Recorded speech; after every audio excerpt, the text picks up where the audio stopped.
কত কঠিন সইতে আমি পারিব না, মৃত্যুর যন্ত্রণা কত কঠিন সইতে আমি পারিব না। ঠিক কিনা? কবরের আযাব শোয়ার ক্ষমতা আমাদের আছে? কিছুক্ষণ আগে ইশারের পূর্বে আমাদের প্রিয় হযরত বালিয়াজান কেন্দ্রীয় মসজিদের হুজুর এই সম্পর্কে কিন্তু ওয়াজ করেছেন। যারা শুনেছেন তারা অবশ্যই মনে রেখে যে খাদিজা রাদিয়াল্লাহু তাআলা আনহা সম্পর্কে হুজুর সাল্লাল্লাহু আলাইহি ওয়াসাল্লাম বলছেন যে কি কবরে যাওয়ার পরেও আমি খাদিজাকে এতই ভালোবাসি যে আমি তাকে তালকিন দিতে চাই, অর্থাৎ তার মৃত্যুর পরে তাকে যে তিনটা সওয়াল করা হবে, মা রাব্বুকা মান নাবিয়্যুকা ওয়া মান দীনুকা, এই তিনটা সওয়ালের উত্তর আমি দিয়ে দিতে চাই। চিন্তা করুন, নবীজির স্ত্রী ছিল তবুও নবীজি কি ভয় পেয়েছে, যদি আমার স্ত্রী এই তিনটা সওয়ালের জবাব না দিতে পারে, না জানি আমার স্ত্রী কবরে আযাব শুরু হয়ে যাবে। আর আমি আর আপনি কে? কাফন আমার আপন, কবর আমার ঘাটি, ওই কবরে যেতে হবে, থাকবে না কেউ সাথী। থাকতে হবে নিরালায়, একা একা বাসতলায়, থাকতে হবে নিরালায়, একা একা বাসতলায়, চতুর্দিকে রবে শুধু মাটি, চতুর্দিকে রবে শুধু মাটি। কাফন আমার আপন, কবর আমার ঘাটি, ওই কবরে যেতে হবে, থাকবে না কেউ সাথী। সুতরাং ভাইয়েরা আমার, বোনেরা আমার, অবশ্যই আমরা জান্নাতে যেতে চাই। জান্নাতে যদি যেতে চাই তাহলে আমাদেরকে জানতে হবে কোন কাজ করলে আমরা জান্নাতে যেতে পারি, আর কোন কাজ করলে আমরা জাহান্নাম থেকে মুক্তি পেতে পারি। আর এইটা হলো বেহেশতের বাগান। এই বেহেশতের বাগান থেকে আপনাদের শিক্ষা নিতে হবে কোন কাজ করলে জান্নাতে যেতে পারবেন, কোন কাজ করলে জাহান্নামে যেতে পারবেন, জাহান্নাম থেকে বেঁচে থাকতে পারবেন। সেই জন্য আর দেরি না করে এই জালিসুর রহমান বেহেশতের বাগান এই মাহফিলের প্যান্ডেলের নিচে চলে আসুন। দেরি না করে এই মাহফিলের প্যান্ডেলের নিচে চলে আসুন, কারণ হতে পারে কাল কিয়ামতের দিন আল্লাহ রাব্বুল আলামিন আপনার এই মাহফিলের উসিলা করে আপনাকে নাজাতের ব্যবস্থাও করে দিতে পারে। ঠিক কি না?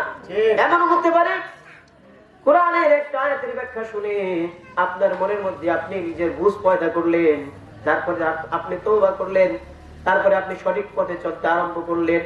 এমন অনেক মানুষ দেখেছি ওয়াজের মাহফিলে আসার পর, অনেক বিধর্মীদেরকেও দেখেছি মুসলমান হইতে। ঠিক কিনা? আবার অনেক যুবক পোলাপান ওয়াজের মাহফিলে আসার পর গুনার কথা স্মরণ করে তারপরে আবার কি গুনাহ ছেড়ে দিয়ে সে এখন সঠিক পথে চলার জন্য চেষ্টা করতেছে। অনেক মা বোনদেরকে দেখেছি ওয়াজ মাহফিলে আসার পর, ওয়াজ শোনার পর পর্দার সহিত জীবনযাপন চলার করার জন্য চেষ্টা করতেছে। সুতরাং এই মাহফিলটাকে ছোট মনে করার কোনো কারণ নাই, কারণ এই মাহফিলটা আর কারণ নয়, এই মাহফিলটা হলো দ্বীনি মজলিস, যেখানে আল্লাহ এবং রাসূলের কথার আলোচনা হবে। কারণ আল্লাহ রাব্বুল আলামিন কোরআনের মধ্যে বলেছেন সর্বোত্তম কথা হলো তার কথা, যে কিনা আল্লাহ তাআলার পথেটাকে নবী রাসূলগণ এই পথে ডেকে গেছেন। নবী রাসূলের পর যত সাহাবা ছিলেন, সাহাবারা এই পথে ডেকে গেছেন। তারপর আল্লাহ রাব্বুল আলামিন দায়িত্ব দিয়েছেন এই উলামায়ে কেরামের উপর। আল উলামা ওয়ারাসাতুল আম্বিয়া, উলামায়ে কেরাম হলো আম্বিয়ার ওয়ারিস। আম্বিয়া কেরাম সাল্লাল্লাহু আলাইহি ওয়াসাল্লাম যে দাওয়াত দিয়ে গেছেন, উলামায়ে কেরাম যতটুকু সম্ভব এই দাওয়াতের উপর চলার জন্য, দাওয়াতের মেহনত করার জন্য চেষ্টা করে যায়। ইতিপূর্বে অনেক দেখেছি দাওয়াতের কাজ করতে গিয়ে তারা দুনিয়াবি স্বার্থ না দেখার কারণে তারা এমন এমন ভাষণ দিয়েছেন যার কারণে তাদেরকে জেলে পৌঁছতে হয়েছে। ঠিক কিনা? আমাদের একজন প্রখ্যাত আলেম আল্লামা দেলোয়ার হোসেন সাইদি সাহেব, তিনি কি করলেন, দীর্ঘ অনেক বছর যাবত জেলে থাকার পর সর্বশেষ তার কি করতে হলো, জেলেই তার ইন্তেকাল হয়ে গেল। বলেন নাউযুবিল্লাহ, জেলেই তার ইন্তেকাল হয়ে গেল। আজকে যদি সেই নক্ষত্রটা বেঁচে থাকতো তাহলে হয়তো আমরা বুঝতে পারতাম, তার দ্বারা দিনই যখন আমরা সামনে থেকে তার ওয়াজ শুনতাম, তাহলে আমার মনে হয় বাংলার মুসলমান দিনের প্রতি আরো বেশি আকৃষ্ট হতো। ভাইরা আমার, মুখে বলার মতো ভাষা নাই। কি পরিমাণ অবস্থা ছিল। আমাদের আরেকজন আলেম আল্লাহ মামুনুল হক সাহেব, তিনি যখন এরকম মূর্তির বিরুদ্ধে ওয়াজ করেছে, তখন তাকে কি করেছে, জেলের মধ্যে নিয়ে ঢুকাই দেওয়া হয়েছে। কিন্তু তবুও একদল মুসলমান বলবে হুজুররা দ্বীনের জন্য ধর্ম ব্যবসা করে, খালি একদিক দেখলে চলবে না, সবাই কিন্তু একরকম না। যদি দুনিয়ার কোন ধরনের স্বার্থ না থাকে, তাহলে আপনাকে অবশ্যই বুঝতে হবে না, এখানে দুনিয়াবি কোনো স্বার্থ নাই, একটাই স্বার্থ, কি? আখিরাতে। সুতরাং ভাইরা আমার, সবাইকে ভালো বলা যাবে না, সবাইকে মন্দ বলা যাবে না। আপনাকে বিচার করে তারপরে আপনাকে ভালো মন্দ যাচাই করে আপনার একজন সম্বন্ধে মন্তব্য করতে হবে। আর যদি এটা না করেন, তাহলে আল্লাহ রাব্বুল আলামিন আপনার উপর নারাজ হয়ে যাবেন। সুতরাং ভাইরা আমার, আমরা সর্বদা কথা বলার ক্ষেত্রে কি করব? সাবধানতা অবলম্বন করব। সাবধানতা অবলম্বন করব। যদি আমরা সাবধানতা অবলম্বন না করি, তাহলে আমরা কি ধরা পড়ে যাব। আল্লাহ রাব্বুল আলামিন কোরআনের মধ্যে বলেন, ইয়া আইয়ুহাল্লাযীনা আমানু ইজতানিবু কাসীরাম মিনাজ-যন্ন ইন্নাজ-যন্না ইয়া আইয়ুহাল্লাযীনা আমানু ইজতানিবু।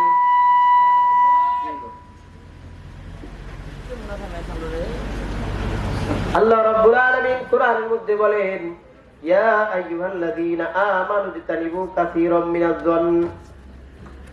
ইয়া আইয়ুহাল্লাযীনা আমানু, হে ঈমানদারেরা, তোমরা কি করবে? ধারণা করবে না। ধারণা করার ক্ষেত্রে তোমরা কি করো? অধিকাংশ সময় তোমরা ধারণা করার ক্ষেত্রে ভুল করো। এই কারণে ভাইরা আমার, খবরদার খবরদার, বিশেষ করে উলামা ইকরামের ক্ষেত্রে ধারণা করবেন না।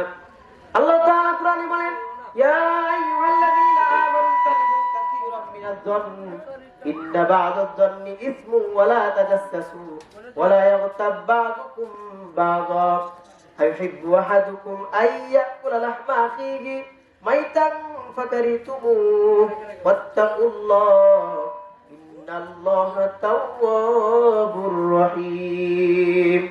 তোমার মাইকে টন না ভিডিও ইয়া আইয়ুহাল্লাযীনা আমানু, হে ঈমানদারেরা, ইজতানিবু কাসীরা, তোমরা কি করো? অধিকাংশ ধারণা করো। ইজতানিবু কাসীরা, ধারণা সমূহ থেকে তোমরা যে সমস্ত ধারণা করো, ইন্না বা'দাজ-যন্নি, নিশ্চয়ই কিছু কিছু ধারণা, ইসমুন, পাপ। তোমরা যে ধারণা করে একজন সম্পর্কে বললা, তার মধ্যে অধিকাংশ ধারণা দ্বারা কি হয়? তোমাদের পাপ হয়। অর্থাৎ আমরা যে অনেক সময় একজন সম্পর্কে না জেনে কি করি? বলা শুরু করে দেই। তার সম্পর্কে ভালো মতো খোঁজ খবর না নিয়ে তার সম্বন্ধে ধারণা করে বলা শুরু করে দেই। এটাকে এক ভাষায় বলা হয় গীবত। ইন্না বা'দাজ-যন্নি ইসমুন ওয়া লা তাজাসসাসু, তোমরা কি করো না? মানুষ সম্পর্কে অনর্থক ধারণা করো না। ওয়া লা তাজাসসাসু, এবং চুরি করে কি করো না? কথা শোনো না। ওয়া লা ইয়াগতাব বা'দুকুম বা'দা আইয়ুহিব্বু আহাদুকুম, আল্লাহ তাআলা অবশ্যই পছন্দ করেন। আল্লাহ তাআলা কোরআনের মধ্যে বলতেছেন, আইয়ুহিব্বু আহাদুকুম, তোমরা কি পছন্দ করবে? আইয়াকুলা, খেতে, লাহমান আখিহি, তোমার ভাইয়ের গোশত খেতে, মাইতান, এমন ভাই যে ভাই কিনা মৃত, তোমরা কি তোমাদের মৃত ভাইয়ের গোশত খেতে পছন্দ করবে? অতঃপর আল্লাহ তাআলা বলতেছেন, ফাকারিতুমু, অবশ্যই না, তোমরা কি করো না? অবশ্যই তোমরা তোমাদের মৃত ভাইয়ের গোশত খেতে কি করো না? পছন্দ করো না। সুতরাং এটা যদি তোমরা না করে থাকো, তাহলে তোমরা কি করবে না? অনর্থক কারণ সম্পর্কে ধারণা করবে না, চগলখুরি করবে না। ওয়াত্তাকুল্লাহ, আল্লাহকে ভয় করো। ইন্নাল্লাহা তাওয়াবুর রহিম, নিশ্চয়ই আল্লাহ রাব্বুল আলামিন তওবাকারীদেরকে পছন্দ করেন। এই আয়াত দ্বারা আমরা বুঝতে পারলাম, কারো সম্পর্কে অনর্থক ধারণা করে গীবত করা যাবে না, কারো চগলখুরি করা যাবে না। যদি এমনটা করি, তাহলে আল্লাহ তাআলা স্পষ্টভাবে কোরআনের মধ্যে বলতেছেন, তোমরা যেন তোমাদের আপন মৃত ভাইয়ের গোশত খাইলা। আমরা কি মৃত ভাইয়ের গোশত খাইতে রাজি আছি? যদি রাজি না থাকি, তাহলে এরকম কাজ আমরা কোনোভাবে করতে পারবো না। রমজান মাস সম্পর্কে একটা হাদিস আছে যে, রাসূল সাল্লাল্লাহু আলাইহি ওয়াসাল্লামের নিকট এক ব্যক্তি আসলেন।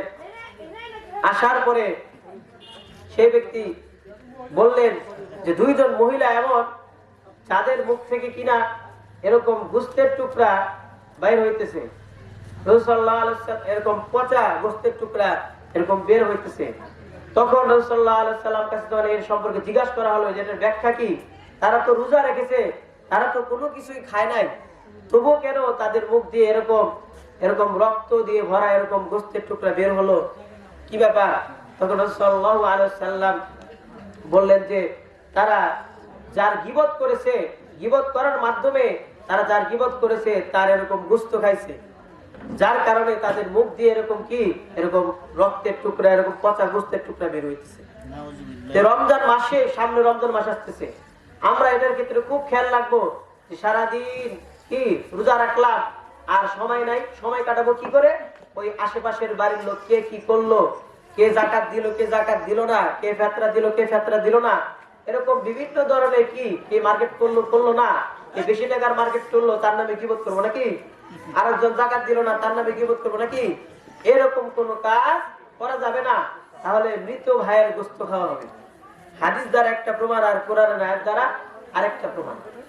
এই কারণে এরকম কোনো কাজ করা যাবে না। সূরাতুল হুমাযার মধ্যে আসতেছে ওয়াইলুল লিকুল্লি হুমাযাতিল লুমাযা, ওয়াইলুন অর্থাৎ অভিশপ্ত হোক, ধিক্কার জানাই তার প্রতি, কুল্লি হুমাযাতিল লুমাযা, যারা কিনা সামনে এবং পিছনে কি করে গোপনে মানুষের জন্য ষড়যন্ত্র করে।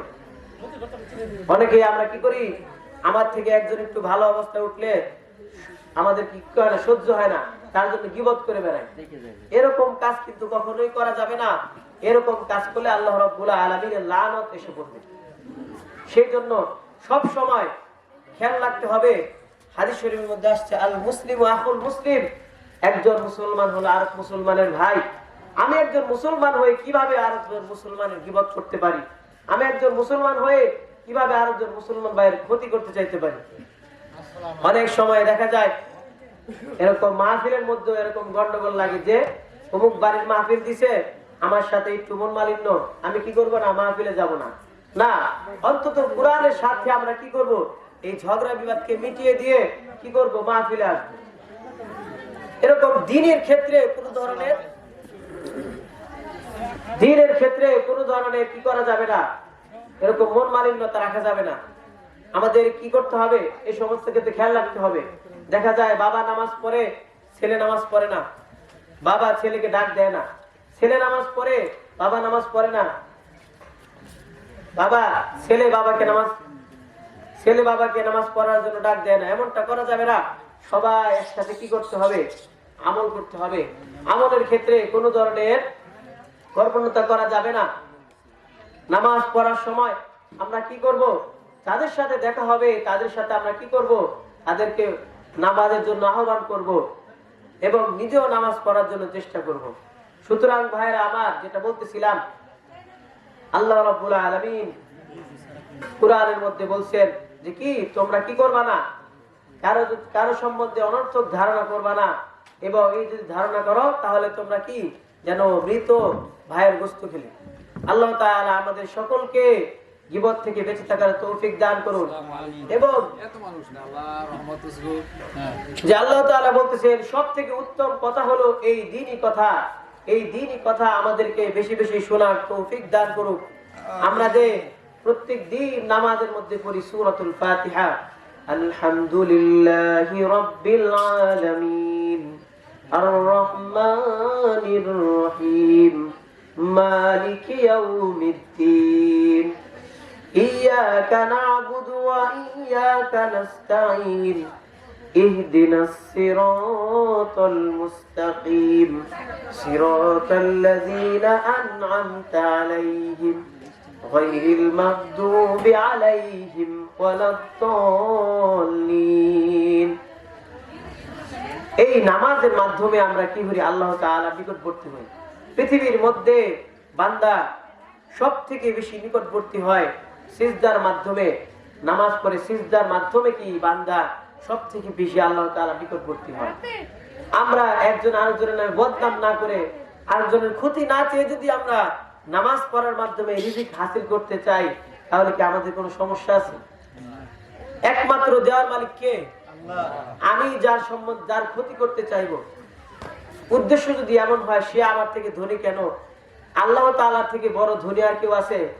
আল্লাহ তাআলা কোরআনের মধ্যে বলেন, আল্লাহুল গনিয়্যু ওয়া আনতুমুল ফুকারা, আমি ধনী আর তোমরা সবাই হলো গরিব, তাহলে সব থেকে ধনী কে? আর যাকে আমরা ধনী মনে করি তাকে ধনী বানাইছে কে? আল্লাহ। সুতরাং সেই আল্লাহর কাছেই যদি আমরা গিয়ে চাই তাহলে কি কোনো সমস্যা আছে? বাদশাহ হারুন রশিদের একটা ঘটনা আছে।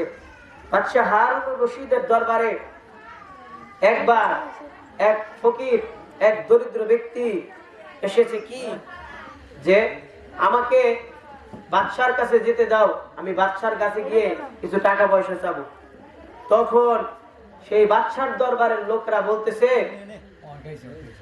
যে আমি বাদশার দরবারের লোকরা বসে বলতেছে বাদশা একটু ব্যস্ত আছে, তুমি কিছুক্ষণ পর আসো। তারপরে কিছুক্ষণ পর যখন ফকির আসছে তখন বলতেছে না, এবার আমাকে যাইতে দিতেই হবে, আমি আর অপেক্ষা করতে পারবো না। ঠিক আছে যাও। যখন বাদশার কাছে এরকম যাওয়ার জন্য প্রস্তুত হলো, যখন বাদশার কাছে গেল, যাওয়ার পরে দেখতেছে বাদশা নামাজরত অবস্থায় হাত উঁচা করে আল্লাহ রাব্বুল আলামিনের কাছে বলতেছে, আল্লাহ আমি তো কোনো কিছুর মালিক নয়, সব কিছুর মালিক তুমি। আল্লাহ রাব্বুল আলামিন আমার সমস্ত প্রকার রিজিকের অভাব দূর করে দাও, আমার সমস্ত প্রকার এই বাদশাহীকে সুন্দরভাবে পরিচালনা করার তৌফিক দান করো।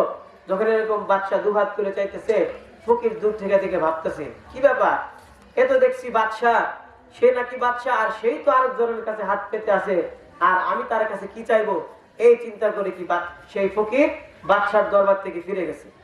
ফিরে যাওয়ার পরে প্রহরীরা বলতেছে কি ব্যাপার, বাদশাহ তোমাকে কি দিয়েছে দেখি তো।